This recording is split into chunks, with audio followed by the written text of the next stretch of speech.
friends, and you are very warm welcome in my educational YouTube channel that is Biology Prospect।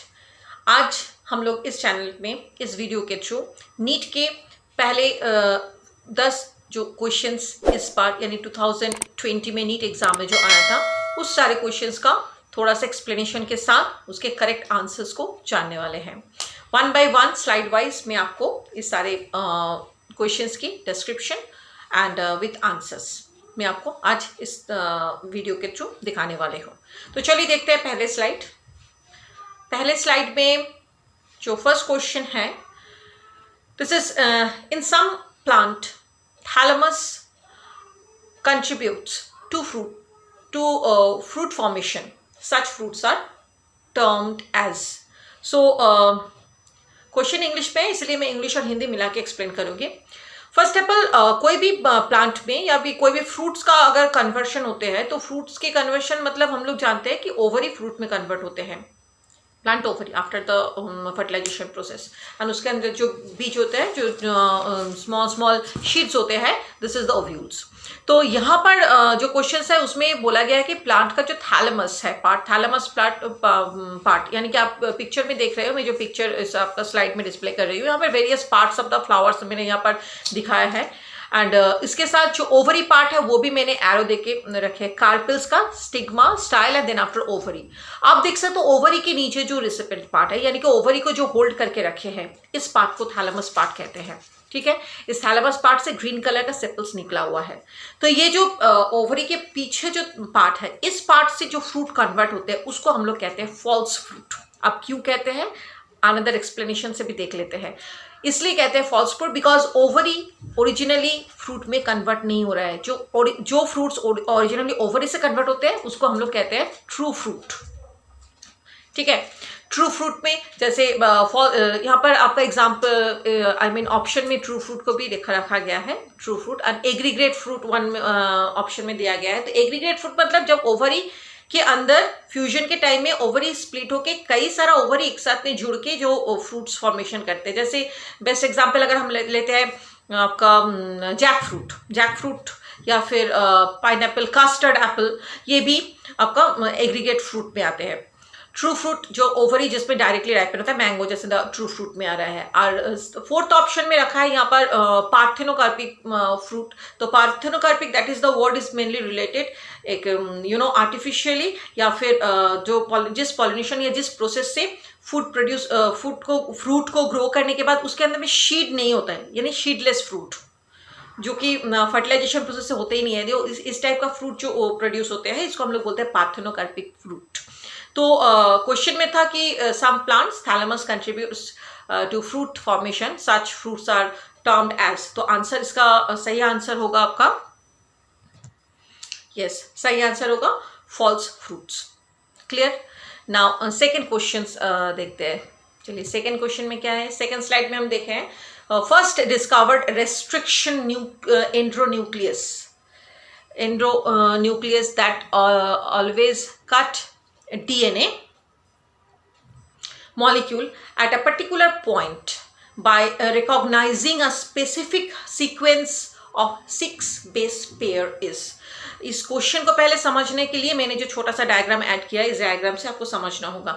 ऐसे हम लोग इस biotechnology से related ये चैप्टर्स है, क्लास 12 में बायोटेक्नोलॉजी से रिलेटेड है ये आपका। यहाँ पर हम लोग देख रहे हैं 3 तरह का नॉर्मली जो डीएनए को सेगमेंट यानी कि डीएनए के टुकड़ा करने के लिए, छोटे छोटे सेपरेट सेगमेंट में डिवाइड करने लगे, फ्रेगमेंट्स पार्ट जो डिवाइड करते हैं हम लोग, इसके लिए 3 तरह का नॉर्मली ये enzymes, endonuclease restricted endonuclease one type of the enzyme होता है, ये काम करते हैं। यहाँ पर 3 तरह का एंजाइम्स क्या क्या हो सकते हैं। एक तो हो सकते हैं एक्सोन्यूक्लियस, या फिर हो सकता है एंडोन्यूक्लियस, या फिर हो सकता है रेस्ट्रिक्शन एंडोन्यूक्लियस। देखिए एंडोन्यूक्लियस और रेस्ट्रिक्शन एंडोन्यूक्लियस ये दोनों ऑलमोस्ट को सिमिलर है। डिफरेंस इन लोगों का फ्रेगमेंटेशन प्रोसेस पे, यानी कि ये लोग किस तरह से डीएनए स्ट्रैंड को स्प्लिट कर रहे हैं उसके ऊपर इसका नाम वैरी करते हैं। And first one that is exonuclease. Exonuclease का काम होता है 5 प्राइम टू 3 प्राइम, ये जो लेंथ होता है एक डीएनए स्ट्रैंड का, 5 प्राइम टू 3 प्राइम मैंने मेंशन किया, इसका एंड यानी कि कोई भी डीएनए स्ट्रैंड को ज़रूरत के हिसाब से अगर आपको स्प्लिट करके हटाना है और वेक्टर में या प्लाज्मिड में रखना है आपको, तो उस समय डीएनए स्ट्रैंड का जो भी पार्ट आप सेगमेंट में यानी कि डिवाइड कर रहे हो, अगर एंड पार्ट से आप कोई एंजाइम उसको स्प्लिट करते हैं तो उसको हम लोग कहेंगे exonuclease. Exonuclease enzyme. Exonuclease enzyme का काफ़ी से एग्जाम्पल है, वन बाय वन वो मैं अनदर वीडियो में आपको एक्सप्लेन करूंगी जब मैं बायोटेक्नोलॉजी के ऊपर वीडियो आपको रिप्रेजेंट करूंगी, बिकॉज आज का टॉपिक मेरा क्वेश्चंस है, नॉट द पर्टिकुलर वन। सो यहाँ पर हम लोग देख रहे हैं एक्सोन्यूक्लियस। तो हम मेरे पास जो ऑप्शंस मुझे दिया गया है नीट की तरफ से, पहला ऑप्शन था eco R1 and last option है HINT2। दोस्तों मैं बता दूं ये दोनों ही इको R1 एंड HINT2 दोनों ही रेस्ट्रिक्टेड एंडोन्यूक्लियस के एंजाइम के एग्जांपल है। इको R1 इकोलाई ब्रैक्टियस का डीएनए सेगमेंटेशन और जो वहाँ से डीएनए लेके जो एक्सचेंज किया जाता है, यानी कि बायोटेक्नोलॉजी के थ्रू जब डीएनए सेगमेंट रिप्लेस किया जाता है रिप्लिकेशन के दौरान, that is the eco R1 bacteria, eco R1 restricted endonuclease enzyme and HINT2 वो भी रेस्ट्रिक्टेड एंडोन्यूक्लियस। बस इन दोनों में पहला नंबर 1 और नंबर 4 का मैं बता रही, इन दोनों का डिफरेंस ये है कि इको R1 जो है ये restriction endonuclease enzyme sticky part यानी कि डीएनए सेगमेंट की जो मीट पार्ट के अंदर से स्टिकी पार्ट जो होता है, स्टेगनेंट पार्ट जो होता है, वहां से डीएनए को सेपरेट करने में हम यूज किया जाता है। ओके, बैक्टीरियोफाज का इस पार्ट से हम लोग उसको सेपरेट करके ट्रांसफर करते हैं प्लाज्मिड डीएनए के अंदर में। एंड सेकेंड में HINT2 जो है, HINT2 होता है blunt part of the DNA का जो सेगमेंटेशन होने के साथ जो डीएनए के ब्लंट पार्ट जो होते हैं जिसमें स्टिकी पार्ट नहीं होता है, यानी कि उसमें चिपचिपाहट नहीं रहता है उस टाइप का, उस साइड से जो रेस्ट्रिक्टेड एंडोन्यूक्लियस एंजाइम्स डीएनए को सेपरेट करते, इस पे हम HINT2 एंजाइम को रेस्ट्रिक्शन दोनों ही endonuclease enzyme and restricted endonuclease enzyme का फर्क इतना है कि एंडोन्यूक्लियस जो है वो पर्टिकुलर स्ट्रेन में यानी कि आपका न्यूक्लियोटाइड का जो बीच वाला पोर्शन में है, यानी 5 प्राइम टू 3 प्राइम के बीच वाला पोर्शंस में से उसको सेपरेट करने में या डीएनए को स्प्लिट करने में हेल्प करता है। रेस्ट्रिक्टेड एंडोन्यूक्लियस है पर्टिकुलर रेस्ट्रिक्टेड पार्ट में ही उस टाइप का एंडोन्यूक्लियस जो है एंजाइम है वो काम करते हैं। तो चलिए देखते हैं दो जो ऑप्शन है वो दोनों ऑप्शन का मतलब क्या था। एक था एडिनोसिन डायमिनस। दोस्तों एडिनोसिन डायमिनस एक प्यूरिन मेटाबॉलिज्म एंजाइम है जो हमारे बॉडी में एडिनोसिन को न्यूक्लियोटाइड में कन्वर्ट करने में न्यूक्लियोक एसिड में कन्वर्ट करने में टिश्यू में हेल्प करते हैं। तो ये चारों जो हमको ऑप्शन दिए गए, चारों ऑप्शन ही मेरा एंजाइम का है। First one and second one दोनों रेस्ट्रिक्टेड एंडोन्यूक्लियस का है। मिडिल वन जो नंबर 2 का है वो है हमारे प्यूरिन मेटाबॉलिज्म के पार्टिसिपेट करने वाले एंजाइम होते हैं जो हमारे बॉडी में इम्यूनिटी सिस्टम को भी इम्प्रूव करते हैं। एंड थर्ड वाला जो है थर्मोस्टेबल डीएनए पॉलीमरेज। ये थर्मोस्टेबल वर्ड से हम लोग को पता चला ये जो है इस टाइप का एंजाइम्स जो है is use to isolate the TQ DNA polymerase. That means जो बैक्टीरियाज काफ़ी high temperature 75 degree centigrade approximately this temperature में सर्वाइव करते हैं, इस टाइप का जहाँ पर डीएनए डीनेचर्स प्रोटीन डीनेचर्स होने का मैक्सिमम, बिकॉज हाई टेम्परेचर में प्रोटीन का जो मॉलिक्यूल्स होता है वो डीनेचर्स हो जाते हैं। तो इस टाइप प्रोटीन डीनेचर्स PCR के टाइम में that is the polymerase chain reaction PCR polymerase chain reaction के टाइम में जब प्रोटीन डीनेचर्स होते हैं वहाँ पर जिस टाइप का एंजाइम्स को हम लोग यूज़ करते हैं डीएनए स्प्लिटिंग के लिए, तो यहाँ थर्मोस्टेबल डीएनए पॉलीमरेज यूज होता है। तो हमारे क्वेश्चन के हिसाब से first discovered restriction endonuclease that always cut DNA molecule, इस हिसाब से करेक्ट आंसर होगा जो कि एक पर्टिकुलर पॉइंट से रिकॉग्नाइज पार्ट को स्पेसिफिक कर रहे हैं, मतलब ये तो ब्लंट पार्ट से ही वो डीएनए को स्प्लिट करेगा, यानी कि पहले से ही वो पार्ट रिकॉग्नाइज पहले से स्प्लिट हो गया है, देन आफ्टर उसको दोबारा वहां से रेस्ट्रिक्टेड स्प्लिटिंग किया जाएगा। तो इस हिसाब से अगर हम लोग आंसर्स देखते हैं तो नेक्स्ट इसका सही आंसर होगा आपका yes, hint two, that is the hint two enzyme. ये रेस्ट्रिक्टेड एंडोन्यूक्लियस एंजाइम है जो कि एक पर्टिकुलर पॉइंट में रिकॉग्नाइज पार्ट से, blunt part of the DNA से ही डीएनए स्पेसिफिक सीक्वेंस को 6 बेस पेयर में उसको स्प्लिट कर सकते हैं। नाउ द थर्ड क्वेश्चन, देखिए थर्ड क्वेश्चन में क्या है, चलिए, हाँ, yes, which of the following statements is incorrect, मतलब गलत है। फर्स्ट क्वेश्चन, फर्स्ट ऑप्शन में उन लोगों ने दिया है biomass decrease the first to the fourth trophic level. Now what is biomass? पहला क्वेश्चन है biomass का मतलब होता है जो on the particular place the total number of the living organisms, the strength of the living organism, that is the biomass, particular one area. And trophic level मतलब जो हमारे जो अर्थ में जो जिस टाइप का लिविंग ऑर्गेनिजम्स एक पर्टिकुलर एक एरिया में ग्रो करते हैं, यानी कि पॉन्ड में जो इकोसिस्टम है उस हिसाब से उसका ट्रॉफिक लेवल, या फिर माउंटेन एरिया में या फिर फॉरेस्ट एरिया में, डिफरेंट एरिया में ट्रॉफिक लेवल डिफरेंट हो सकता है। तो biomass decrease from the first to the fourth level. अगर मैं बायोमास का पिरामिड सोचती हूँ, बायोमास पिरामिड ट्रॉपिक लेवल के हिसाब से अगर मैं सोचती हूँ, उस हिसाब से फर्स्ट से लेके फोर्थ तक उसका जो डिक्रीज करते हैं, yes, biomass decrease the first to the fourth tropic level. पहला ट्रॉपिक लेवल पे जो रहते हैं उससे फोर्थ ट्रॉपिक लेवल तक वो डिक्रीज होते हैं, ये सही है। Now secondly, that is energy content gradually increase from the first to the fourth tropic level. हम लोग इकोसिस्टम में पढ़ चुके हैं, that is 10% energy flow, 10% level of the energy flow में हम लोग देखते हैं कि ऑटोट्रॉफर्स जो एनर्जी ट्रैप करते हैं उसके 10% 1 by 1 स्टेप वाइज वो फ्लो होते रहते हैं नेक्स्ट ट्रॉपिक लेवल है, नेक्स्ट लेवल पे, जैसे प्रोड्यूसर से हेटरोट्रॉफर्स से आगे वो डिफरेंट लेवल में 1 2 3 4 लाइक दिस वे। तो ये जो डिफरेंट ट्रॉपिक लेवल पे एनर्जी फ्लो कर रहे हैं, तो ऑटोमेटिक 10% जो ऑटोट्रॉपर्स एंड देन आफ्टर जो लेवल आ रहा है वो रख के अपने पास नेक्स्ट लेवल पे वो उसको ट्रांसफर कर रहे हैं। तो in that of the sense energy constant gradually increase ये तो हो नहीं सकता, एनर्जी तो इंक्रीज हो नहीं सकता the first level to the fourth tropic level, no, ये सेंटेंस इनकरेक्ट। चलिए देखते हैं third number, the number of the individuals decrease of the first tropic level to the fourth tropic level. Yes, अगर first tropic level से fourth tropic level में these are the numbers of the individuals decrease from the first tropic level to the second tropic level, ये सही है। and energy content gradually decrease from the first to the fourth tropic level, ये भी सही है, because energy जो content होते हैं जिस ग्रेजुअली वो फर्स्ट लेवल में जब तक फर्स्ट लेवल से जो फोर्थ लेवल तक आते हैं वो डिक्रीज होते हुए ही आते हैं। तो पहला वाला जो ऑप्शन वो भी सही, थर्ड एंड फोर्थ दोनों सही है। तो करेक्ट ऑप्शन जो है वो है आपका second option, that is energy content gradually increase from the first to the fourth tropic level. So energy जो कंटेंट होते हैं वो धीरे धीरे फर्स्ट लेवल से फोर्थ लेवल तक धीरे धीरे वो इंक्रीज होता है, ये गलत है, इंक्रीज नहीं होता, वहां डिक्रीज होता है। अब आते हैं सेकंड क्वेश्चन में, फोर्थ क्वेश्चन में, देखते हैं फोर्थ क्वेश्चन में क्या है।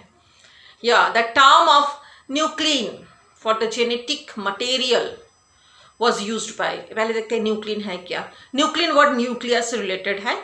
न्यूक्लिन वर्ड का मतलब है न्यूक्लियस के अंदर में प्रोटीन या अदर सब्सटेंस का, जो अदर सब्सटेंस में प्रोटीन या सब्सटेंस का जो डिकम्पोजिशन होते हैं उसको हम लोग न्यूक्लिन कहते हैं। क्लियर। अब जो साइंटिस्ट का नाम मेरे पास रखा हुआ है उस साइंटिस्ट में पहला नाम है आपका फ्रैंकलिन, या Rosa Franklin, very popular. Rosa Franklin first give an idea about the DNA structure, I say give the idea, DNA structure का आइडिया दिया था उन्होंने first. So Franklin that is the name related with the DNA structure. उन्होंने DNA model नहीं बनाया था, DNA model बनाया था वाटसन एंड क्रिक, लेकिन डीएनए का जो फर्स्ट थिंकिंग, फर्स्ट आइडिया वो रोजा फ्रैंकलिन से हम लोगों को मिला था। Mr.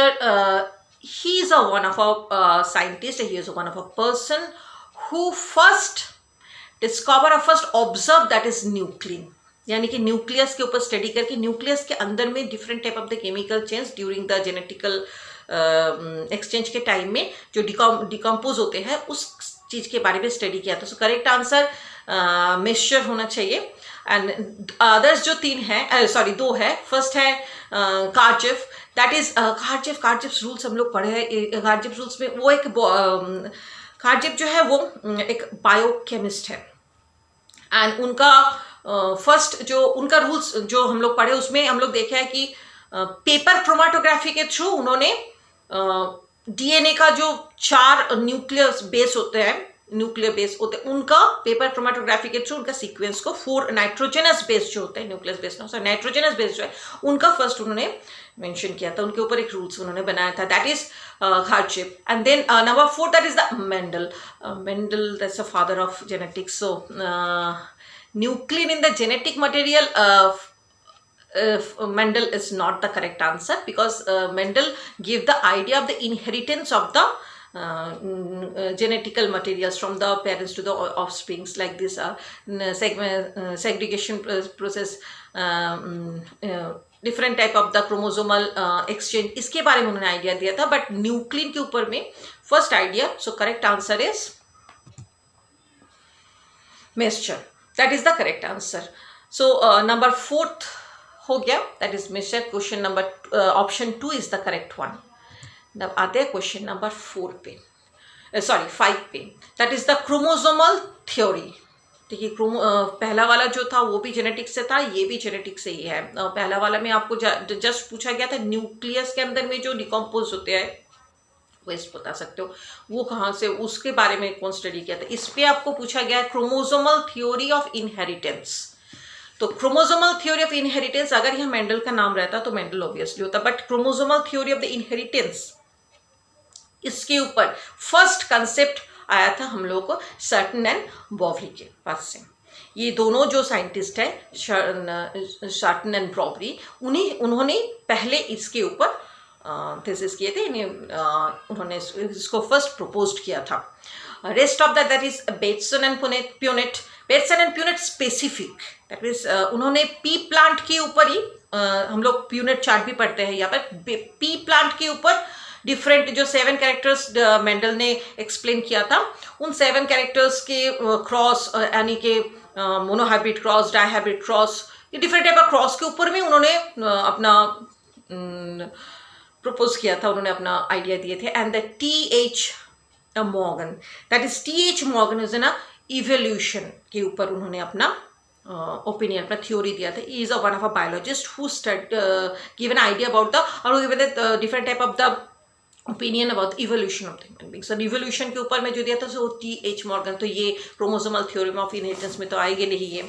और 4th वाला जो है Watson and Crick is a very popular, Watson and Crick only for the famous and get the Nobel prize also, that is for only chromosome, sorry DNA structure, DNA double helical structures के ऊपर में chromosome Watson and क्रिक के आए थे।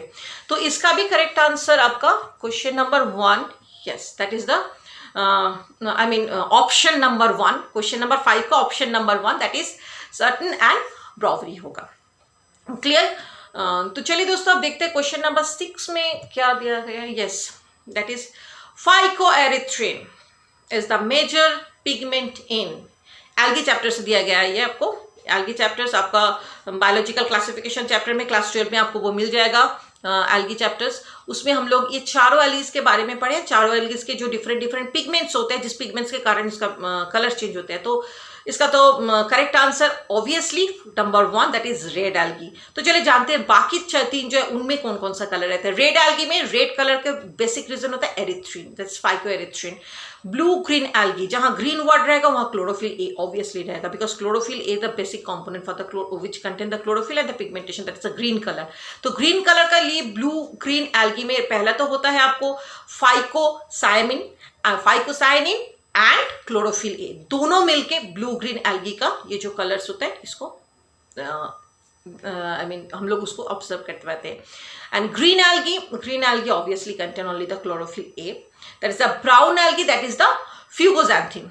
Fucosanthin is the name of the one pigment which is the basically responsible for the brown color of the algae, that is the brown algae। तो इसका जो correct option होगा वो होगा आपका yes option number 1, sorry not question number, option number 1 that is red algae, phycoerythrin, इसका answer होगा red algae. Clear? अब चलते 7th क्वेश्चन के तरफ, देखते हैं इसमें क्या है। यस दोस्तों 7th क्वेश्चन में मैंने चारों ऑप्शंस जो आपको दिया है नीट की तरफ से, इन चारों ऑप्शन को मैंने 2 स्लाइड में एक्सप्लेन किया है। तो पहला स्लाइड में दैट मीन्स चारों ऑप्शन का जो केमिकल स्ट्रक्चर है, ओके, केमिकल स्ट्रक्चर को मैंने 2 अलग अलग स्लाइड में। चलिए देखते हैं। Identify the statement which is incorrect, that means गलत।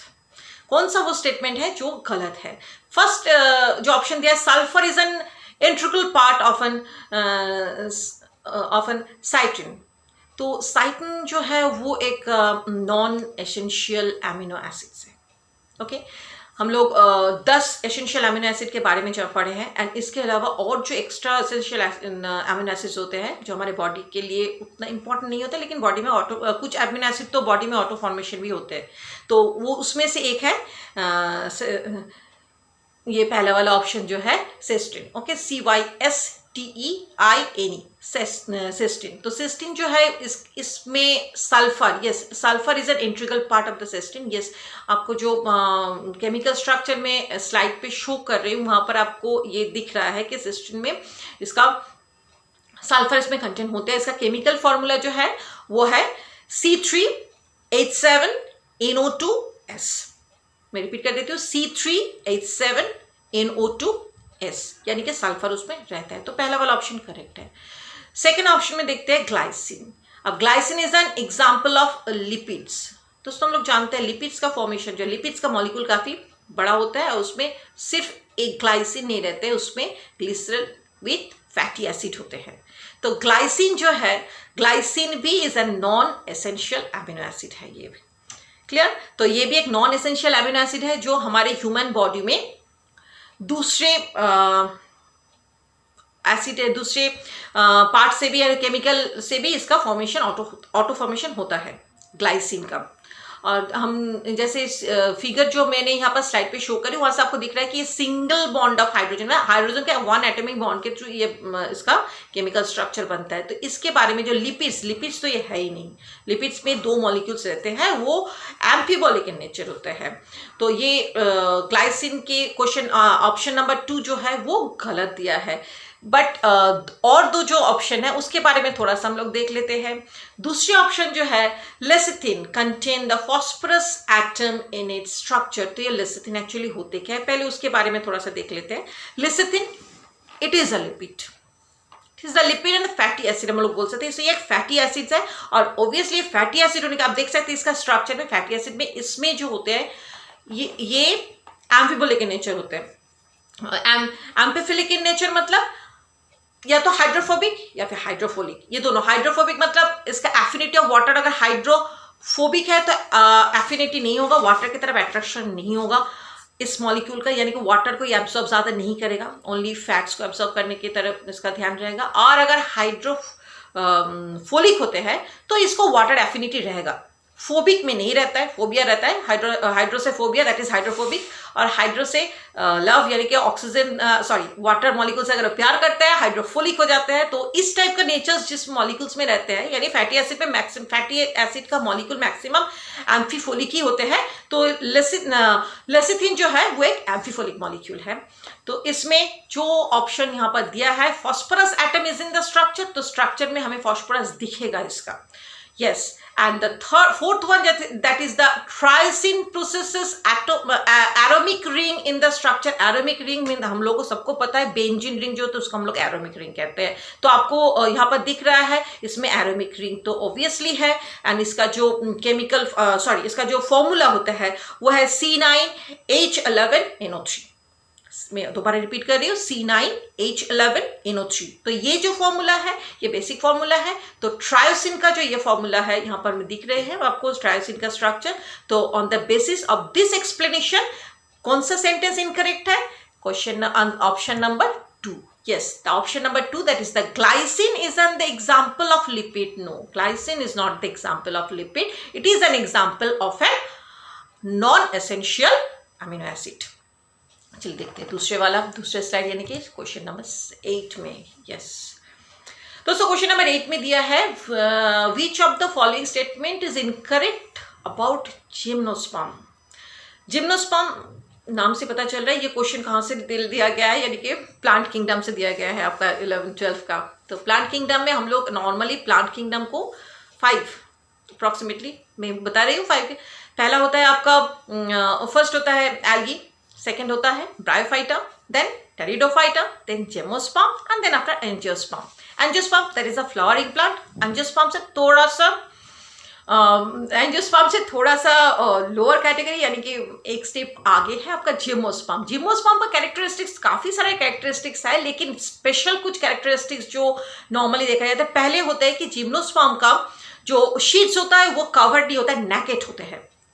सेकेंड, इसमें फ्रूट फॉर्मेशन नहीं होता है जिम्नोस्पर्म का। लीफ काफी निडल शेप यानी कि पतला होते हैं और कवर रहते हैं मोटा सा क्यूटिकल। तो देखते हैं ऑप्शन में क्या दिया है। Yes, it is heterosporous. हाँ, इस हेटेरोस्पोरस होता है क्योंकि हेटेरोस्पोरस का मतलब होता है जो स्पोर है, यानी जिम्नोस्पोर एंड द गाइनोस्पोर। ये जो स्पोर है हिंदी में आई थिंक दैट इज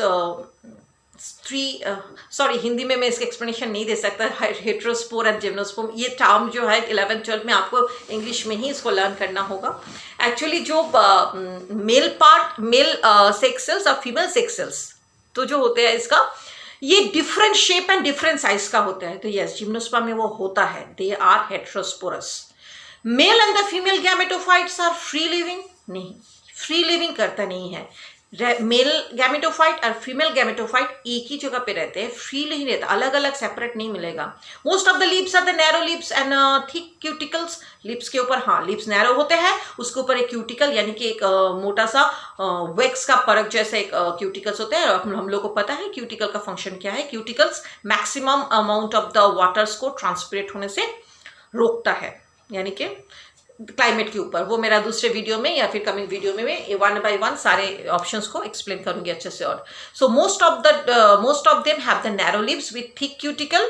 ये भी सही है according to gymnosperm characteristics and obviously sheets are naked, मैंने पहले बताया। तो इसके हिसाब से सही आंसर होगा आपका यस, द इनकरेक्ट। सही मीन्स यहाँ पर incorrect. Male and the female gametophytes are free living, अलग नहीं रहता है, फ्री लिविंग नहीं रहता है वो लोग।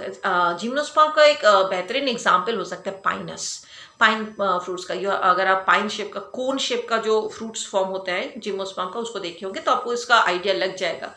ओके, चलिए देखते हैं इसका नेक्स्ट क्वेश्चन क्या दिया था नीट में।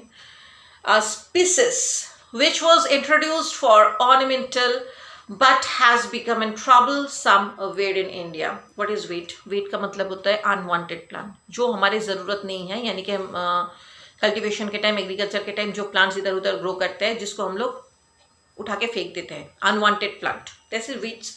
तो हमारे देश में ये अनवांटेड रहते हैं, लेकिन एक ऐसा स्पीसीज, चारों ऑप्शन जो आपको दिया है चारों है स्पीसीज का एग्जाम्पल है। ओके, और ये चारों ऑप्शन में आपको यहाँ पर मैं 1 by 1 इनका फैमिली एंड देन आफ्टर इसका एक्सप्लेनेशन में दे रही हूँ। पहला जो है वो है पार्थेनम हाइस्टोपोरस। पार्थेनम हाइस्टोपोरस ये है आपका एस्टिएसी फैमिली का। इसका नॉर्मल यानी कि अगर हम बोलते हैं हिंदी में इसको हम लोग क्या बोलते हैं, सो हिंदी में इसको हम लोग कहते हैं गाजर घास, एंड इंग्लिश में ओबियसली कैरेट ग्रास कहते हैं इसको हम लोग। ये इसका कॉमन नेम है, और ये जो नेम यहाँ पर दिया गया है Parthenium hysterophorus, this is the one of this type of the plant is the one type of the weeds, and it is not we used as a ornaments in there. Okay, it is an introduce just a ornament in other sense, but यहाँ पर हम इस चीज को हमारे लिए wheat के रूप से ही जाना जाता है इसको। इसके बाद जो है वो है आइकोनोरिया क्रैसिप्स।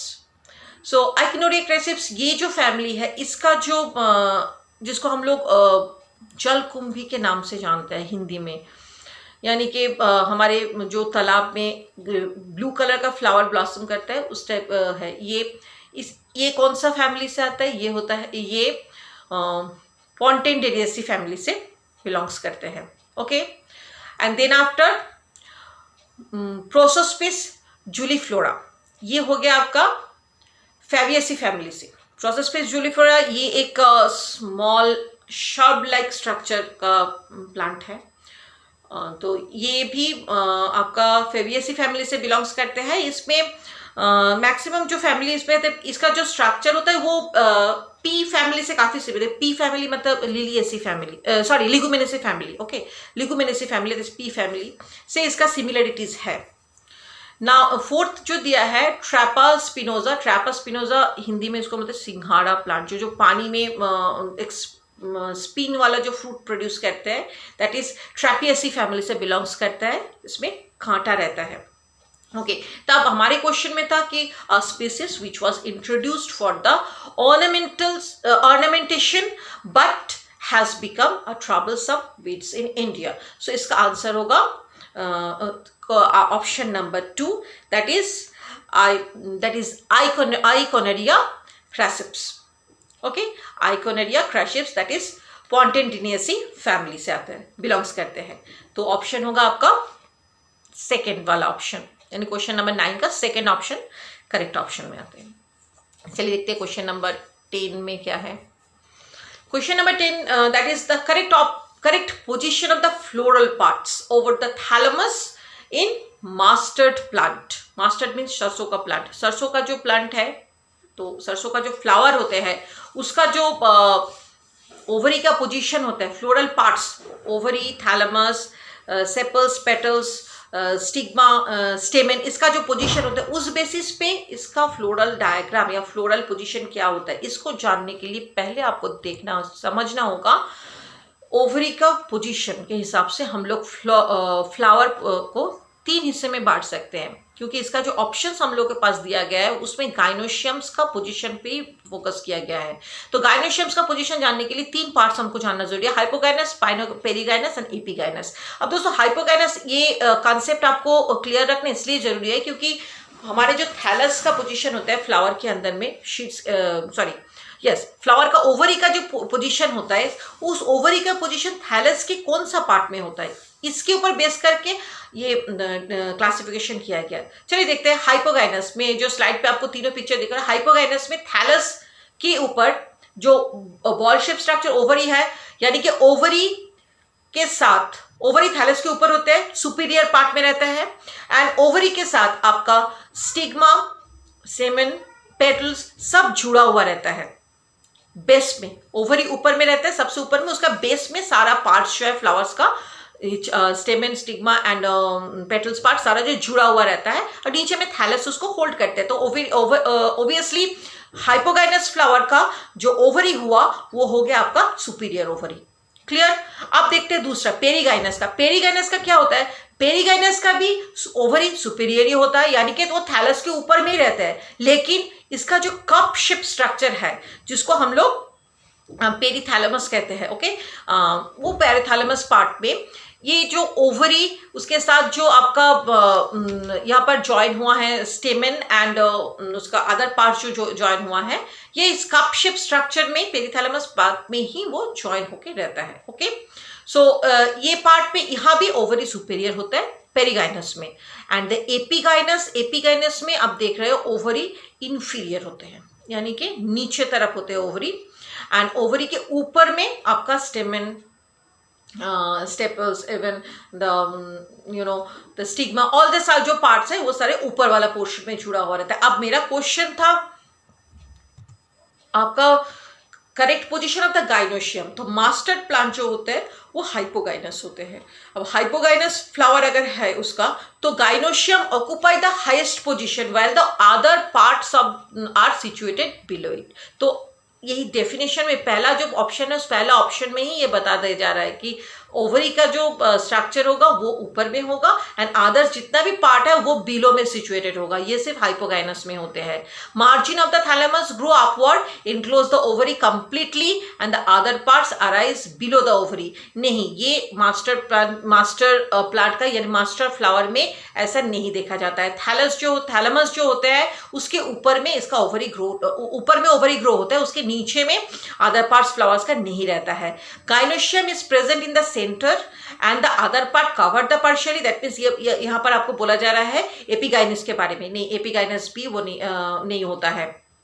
and gynoecium is situated in the center and the other parts of the flower are located at the rim of the thalamus at the same level में तो कभी नहीं होता है, बिकॉज आप अगर सरसों के फ्लावर्स को ऑब्जर्व करोगे तो आपको दिखेगा इसका जो फ्लावर्स का जो पेटल्स होते हैं वो नॉन सिमेट्रिकल फॉर्म में होता है, असिमेट्रिकल फॉर्म में वो अरेंज किया हुआ रहता है। तो इस क्वेश्चन के बेसिस पे मास्टर्ड प्लांट जो है, मास्टर्ड प्लांट का जो correct position of the floral parts है वो है क्वेश्चन ऑप्शन नंबर 1, या फिर हम लोग बोल सकते हैं जो ऑप्शन